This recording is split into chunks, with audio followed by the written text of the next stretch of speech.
Hey, my name's Sophia.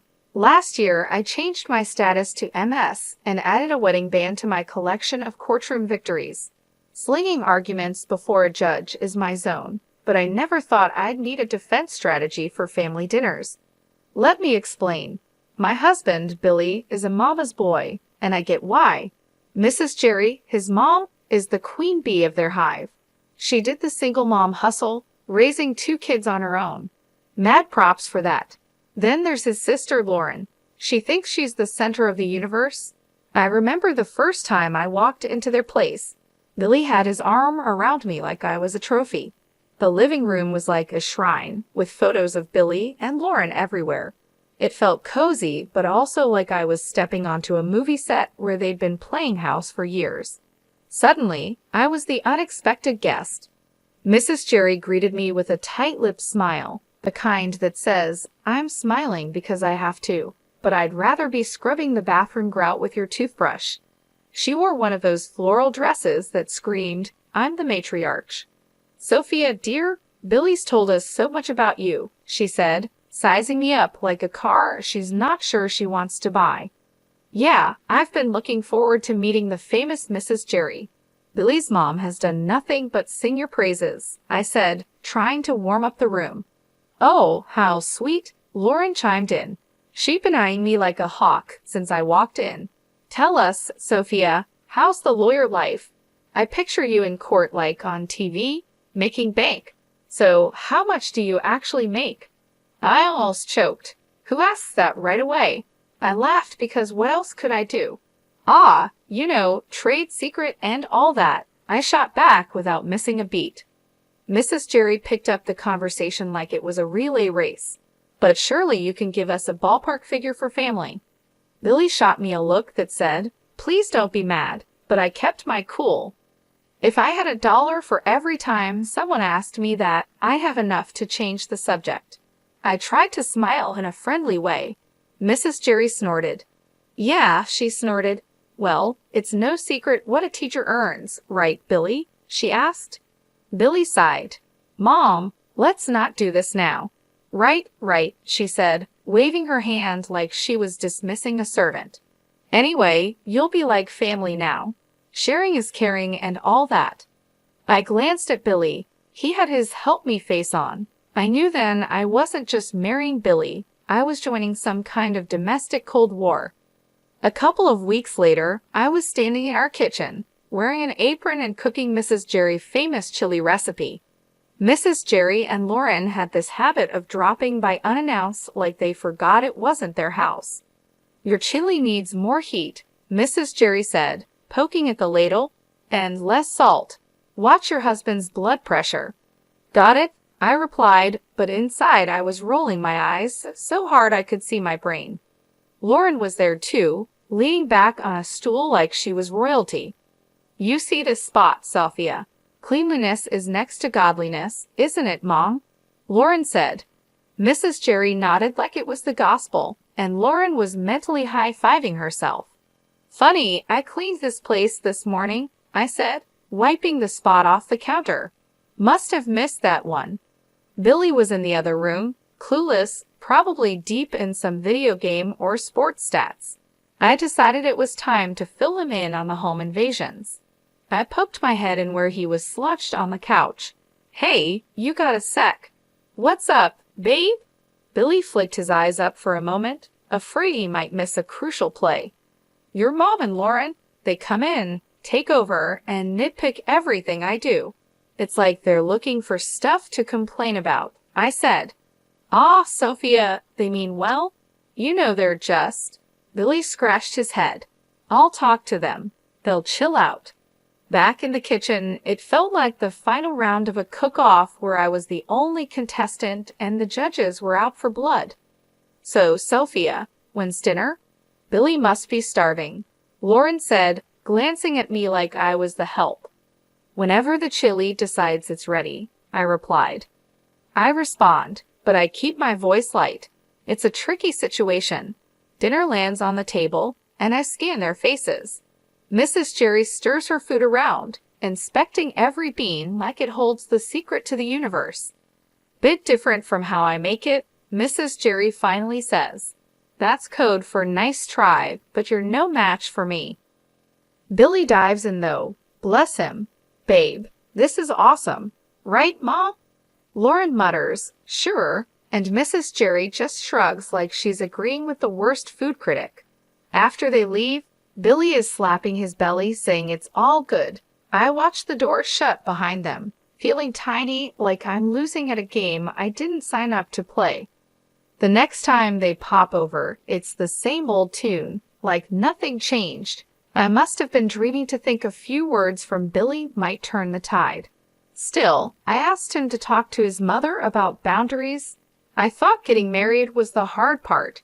Fitting into Billy's family is the real challenge. They've got their own idea of family, and I'm not in it yet. If this is what married life is like, count me out of the honeymoon phase. It was one of those days where the clock seemed to tick slower than syrup drips from a bottle. That's when my phone decided to ring. Glancing at the caller ID, my heart sank. It was Mrs. Jerry again. Sophia. Her voice was stern, and it did nothing for my headache. You think you can just snatch Billy away from us, huh? Her words stung like vinegar on a paper cut. I glanced over at Billy, hoping he'd at least flinch at his mother's tone. Nothing. He's glued to the TV screen, a statue with a heartbeat. Mrs. Jerry, it's not like that. We're just trying to set up some boundaries, I said, my voice thin. Boundaries, she fumed. That's just a fancy word for shutting us out.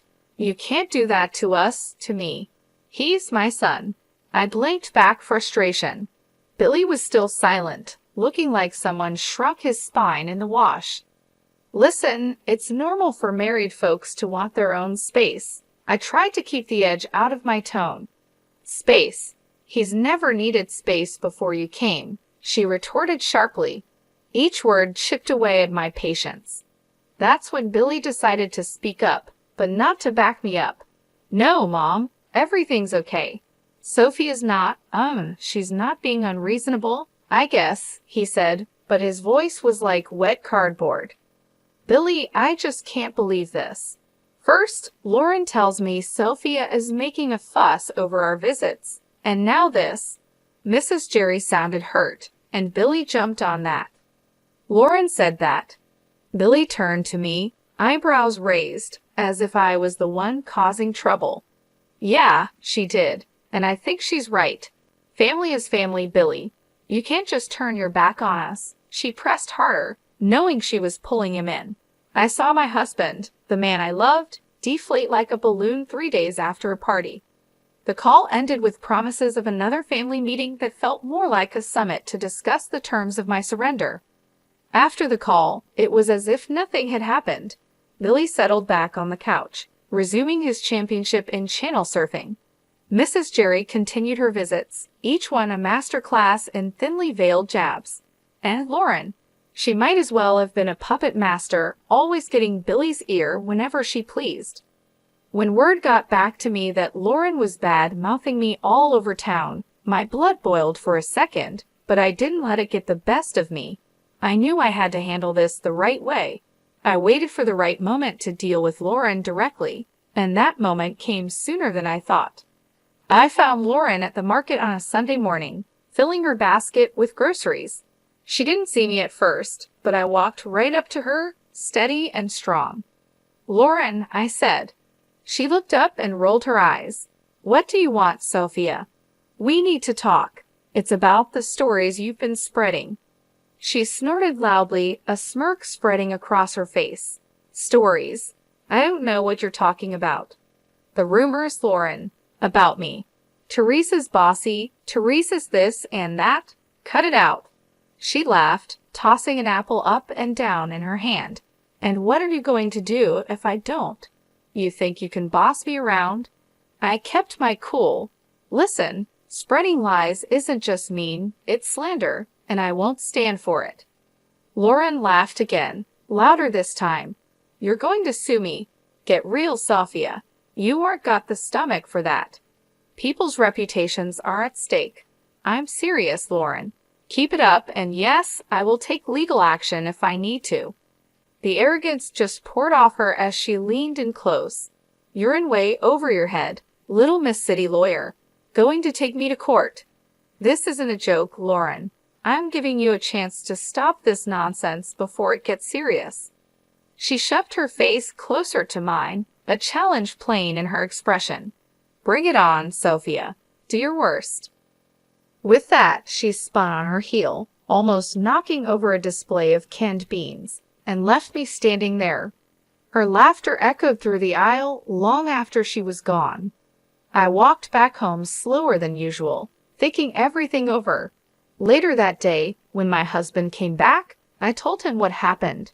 He was in the middle of taking his boots off, and he froze, one boot off, the other still on. "You did what now?" he asked. I told Lauren off.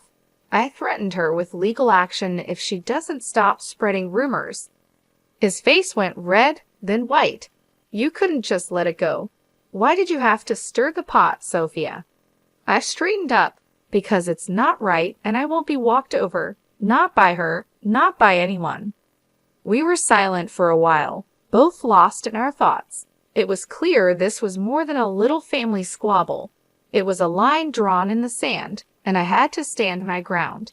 He just stood there with that same lost puppy look that's becoming permanent on his face.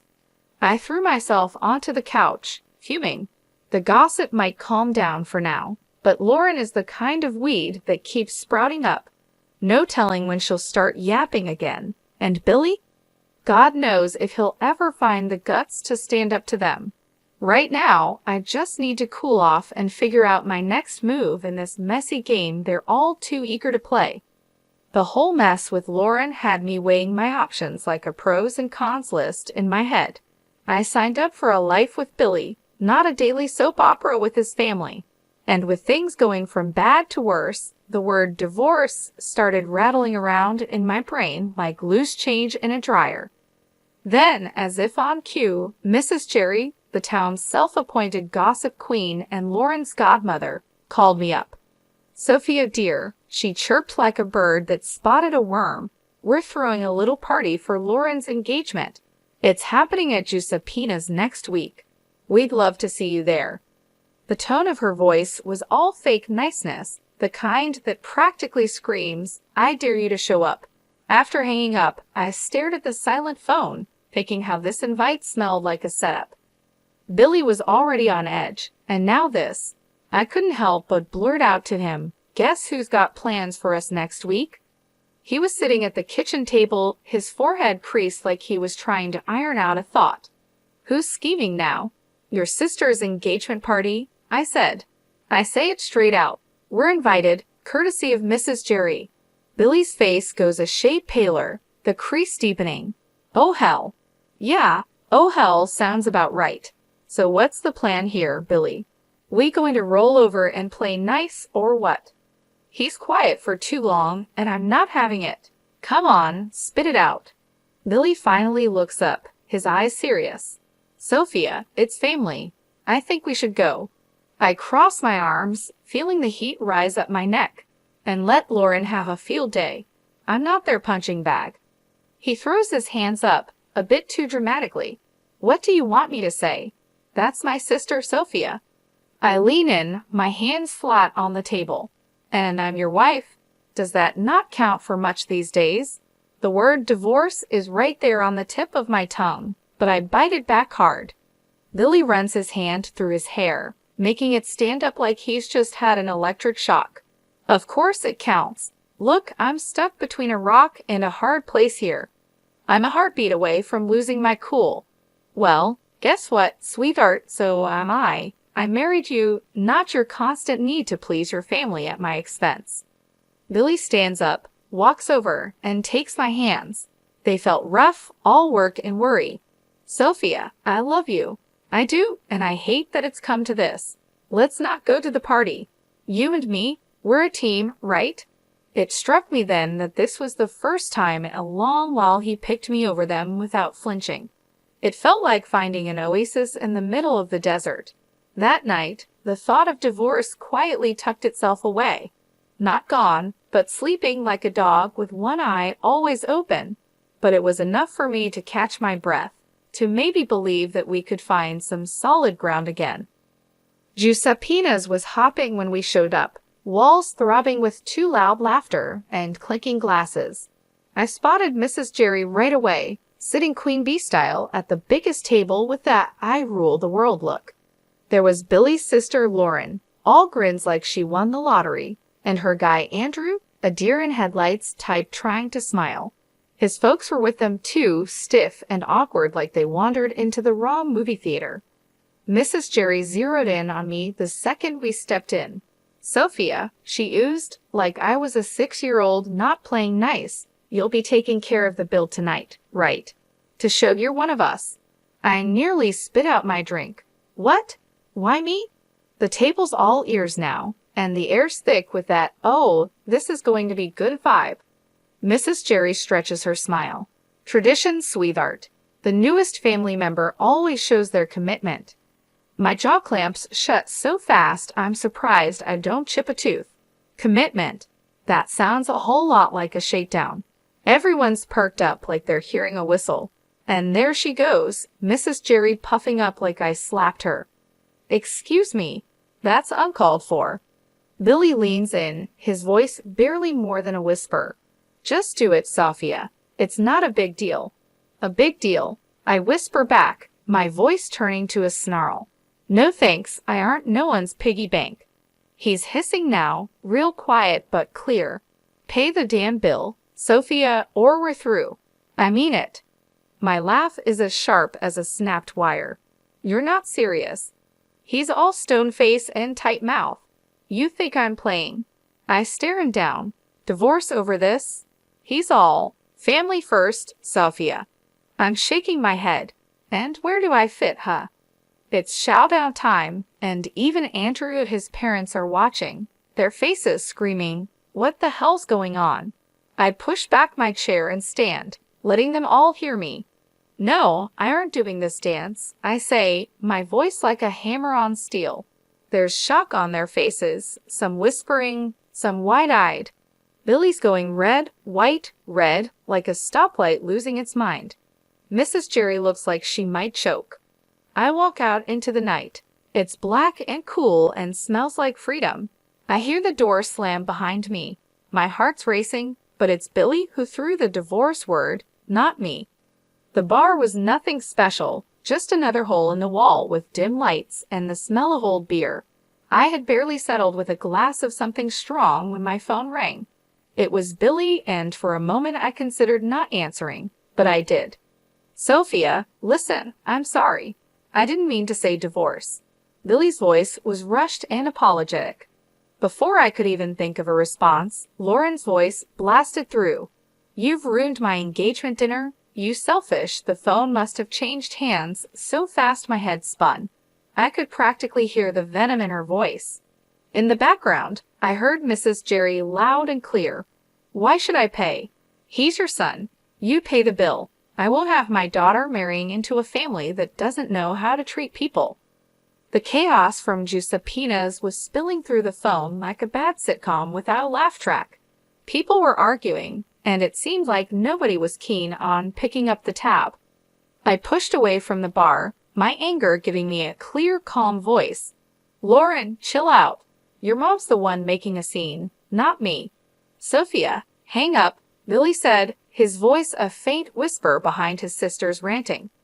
"No, she needs to." Lauren kept going, but I wasn't about to play this game. I ended the call. The screen showed a string of missed calls and texts that I swiped away. They were probably all about the same thing. Guilt and blame, the usual. I looked at the bartender. "Another one, please." He nodded, pouring another shot without a word. Silence settled around me, except for the low murmur from the regulars scattered around. I tried to collect my thoughts. My phone screen lit up again, showing Billy's name. The guy just didn't know when to quit. I flipped the phone face down, letting it go to voicemail.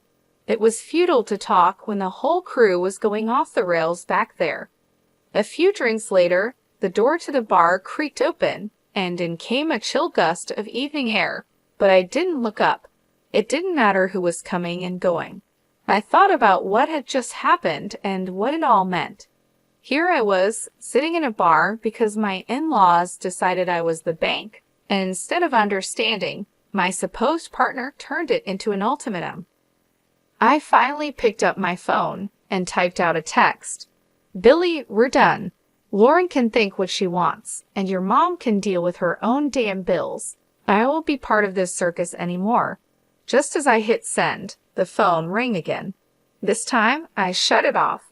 I was tired of the arguing, the demands, and above all, tired of feeling like I was alone in a partnership that was supposed to have my back. When the room finally stopped spinning and my head felt a little clearer, I knew what had to happen next.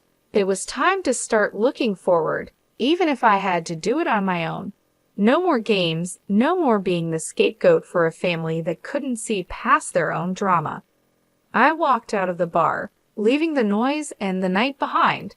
The air was getting colder, and the city lights were starting to blur into the coming darkness. The road ahead was uncertain, but for the first time in a long while, it was mine to take. What a mess that last evening was. The whole thing at the restaurant blew up bigger than anyone thought. The groom had had it up to here with the drama and ditched the engagement right then and there. You should have seen Lauren's face when he dropped that bomb. I can't believe it. No one saw it coming, least of all her. Then the mother-in-law lost it, screaming like a banshee. She was causing such a scene that the groom's family looked ready to call 911. She was yelling about disrespect and no consideration. It was pure chaos, like one of those trashy daytime shows where chairs start flying. Meanwhile, I was done. I filed for divorce and cut off all contact. I ignored Billy's calls and deleted his messages. The last I heard, he, his sister, and my former mother-in-law from hell are all holed up in the same house, probably driving each other crazy. As for me, it felt like I finally stopped holding my breath after years underwater. Life's simpler now, but that evening is still the talk whenever I bump into people from the old circle. It gets old, you know. So, here's the update for anyone who still cares. I'm living my best, most peaceful life. I'm sitting in my usual spot at the cafe down the street from my place, the one where the coffee is strong, and no one asks too many questions. The barista gives me a nod. The usual? He asks, like he's asking if the sky is up. Yep, I say. That's what my days are like now, no fluff or meddling in laws. Work's a breeze when it's just that work. Free time is mine to enjoy without guilt trips or obligations. I curl up on my couch, the one piece of furniture that's followed me through all the moves. The springs are shot to hell, but it fits my back just right. I flip on the TV, watching some crime show where they catch the bad guys by minute 30. The peace is what gets me, not eerie or lonely, just peace. Breathe in, breathe out. No more walking on eggshells or cleaning up family feuds. This is living. When I hit the pillow each night, it's with a sense of accomplishment. No pat on the back needed. I know my worth, and finally, I'm living like it. I'm eating my lunch when the phone dings a message from a number I don't know. Probably Billy using someone else's phone to reach out. I delete it without reading. Not today, Satan. Not ever. They used to say, "You'll regret this," but here I am, not a single regret in sight. The day drags out cozy and fine, ending with a glass of something smooth and a book I've been meaning to read. The heroine's tough but fair, reminds me of someone I know.